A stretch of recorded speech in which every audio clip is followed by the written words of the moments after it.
बच्चों, आज हम लोग सरफेस केमिस्ट्री के पार्ट 2 यानी एडजॉर्प्शन पर डिस्कशन करेंगे। सबसे पहले हम लोग जानेंगे कि एडजॉर्प्शन यानी अधिशोषण और एब्जॉर्प्शन यानी अवशोषण क्या होता है। एडजॉर्प्शन जो प्रोसेस है ये केवल सरफेस तक होने वाला प्रोसेस है, पृष्ठ पर होने वाली प्रक्रिया है। It is a surface process. और जो एब्जॉर्प्शन है यह एक स्थूल प्रक्रिया है। It is a bulk process. अगर हम इसको समझने की यूं कोशिश करें तो जैसे आप तेल की ड्रॉप्स को पानी में डालते हैं तो तेल की बूंदें पानी में घुलती नहीं है, वो पानी की सतह पे रह गई। यानी तेल की बूंदों का ड्रॉप्स ऑफ ऑयल का एब्जॉर्प्शन हो गया वाटर सरफेस पे। और अगर आप एक चाक को स्याही में डुबोते हैं तो चौक पूरी स्याही को सोख लेती है, यानी स्याही का अवशोषण हो गया, एब्जॉर्प्शन हो गया चौक में। दूसरी बात, अधिशोषण या एब्जॉर्प्शन, इसमें कंसंट्रेशन में कोई चेंज नहीं होता। जो एब्जॉर्प्शन होता है उसमें जो रिएक्शन का कंसंट्रेशन है, रिएक्टेंट का जो कंसंट्रेशन है उसमें चेंज होता है, लेकिन एब्जॉर्प्शन में कंसंट्रेशन में कोई चेंज नहीं होता।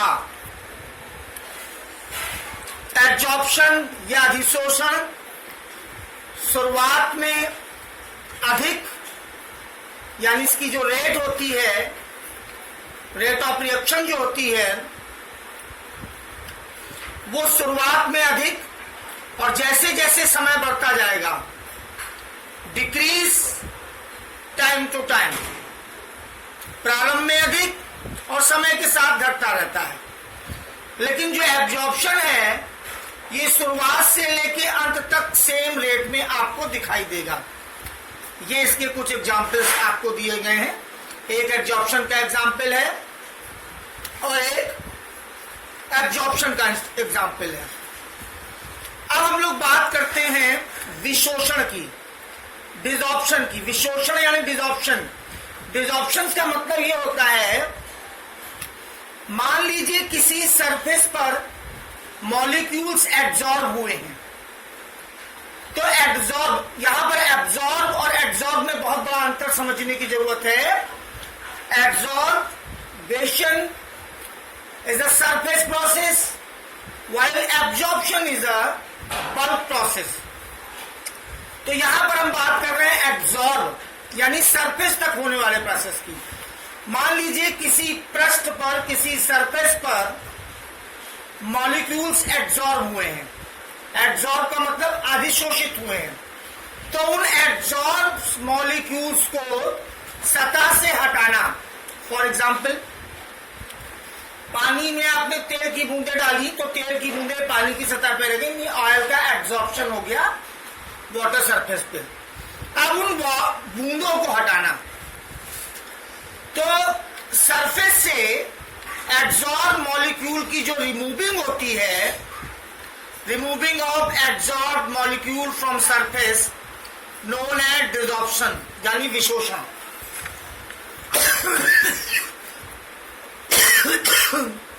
अब जो अगला वर्ड है वो है शोषण, सॉर्प्शन।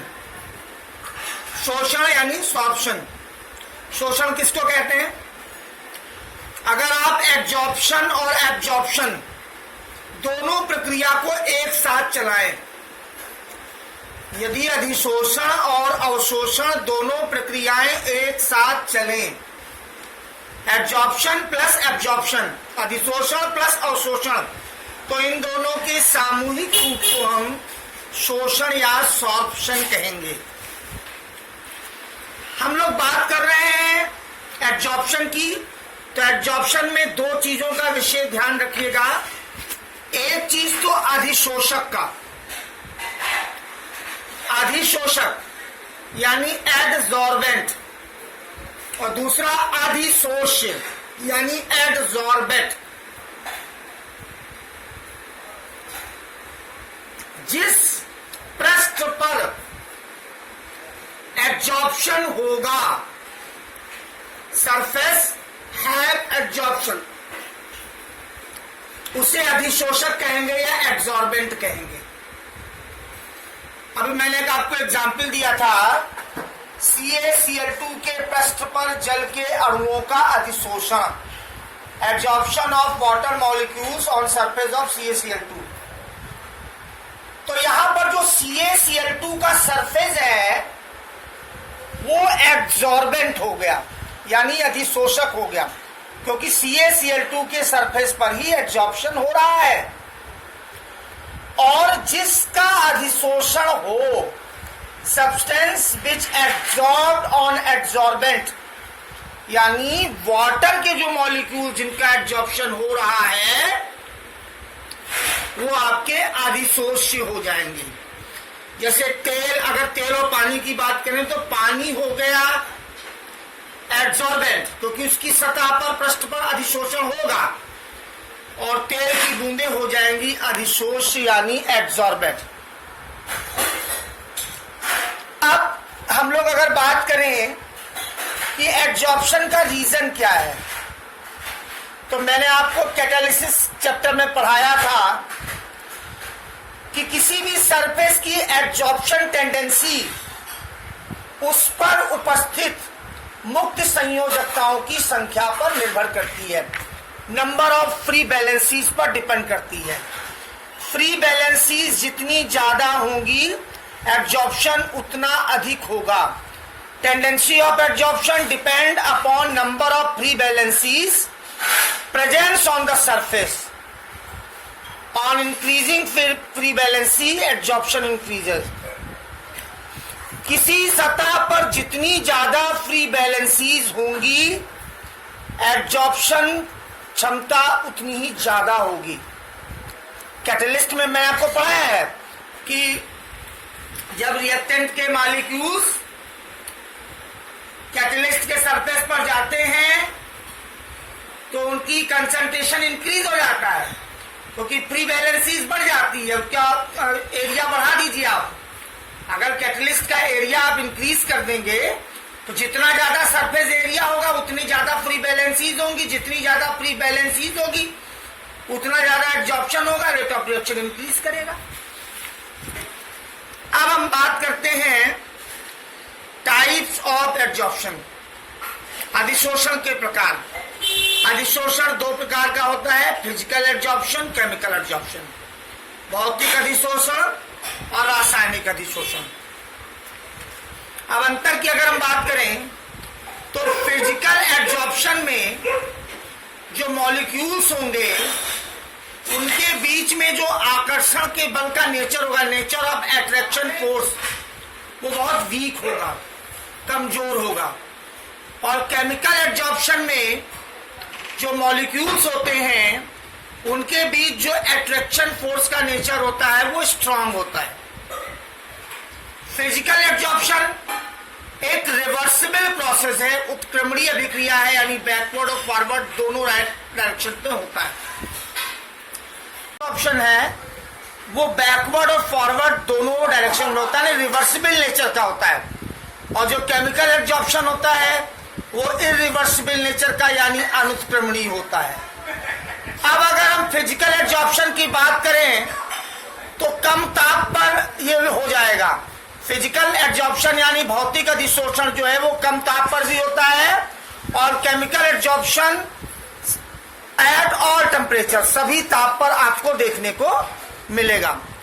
फिजिकल एब्जॉर्प्शन में जो एब्जॉर्प्शन हीट है वो बहुत कम होती है, यानी अधिशोषण ऊष्मा बहुत कम होती है। और केमिकल एब्जॉर्प्शन में जो एब्जॉर्प्शन हीट होती है बहुत ज्यादा होती है। फिजिकल एब्जॉर्प्शन के लिए एक्टिवेशन एनर्जी की जरूरत नहीं होती। केमिकल एब्जॉर्प्शन के लिए यानी रासायनिक अधिशोषण के लिए, कीमियो एब्जॉर्प्शन के लिए एक्टिवेशन एनर्जी की आवश्यकता होती है। अब हम लोग इस एब्जॉर्प्शन टॉपिक में सबसे लास्ट में पढ़ेंगे फ्रेंडलिक एब्जॉर्प्शन आइसोथ्योरम। ये फार्मूला है x/m बराबर kp की पावर 1/n। अब x बराबर आपको दिया गया है अमाउंट ऑफ एब्जॉर्बेंट अधिशोषक की मात्रा, m बराबर अमाउंट ऑफ एब्जॉर्बेंट अधिशोषक की मात्रा, p माने प्रेशर, k माने कांस्टेंट। अब यहां पर वेरी लो प्रेशर पर, मॉडरेट प्रेशर पर और हाई प्रेशर पर, ये 3 प्रेशर पे फार्मूले दिए गए हैं एब्जॉर्प्शन के। तो ये आपका एब्जॉर्प्शन है और आपको उम्मीद करता हूं कि एब्जॉर्प्शन टॉपिक समझ में आया होगा। अब अगले YouTube वीडियो में मैं आपको इस चैप्टर का आखिरी पार्ट कोलाइडल सॉल्यूशन आपको सेंड करूंगा। इस वीडियो को देखिए, ध्यान से समझिए। अगर कोई दिक्कत होती है तो मुझे जरूर बताइए और सब्सक्राइब जरूर करिए, लाइक जरूर करिए। Thank you very much.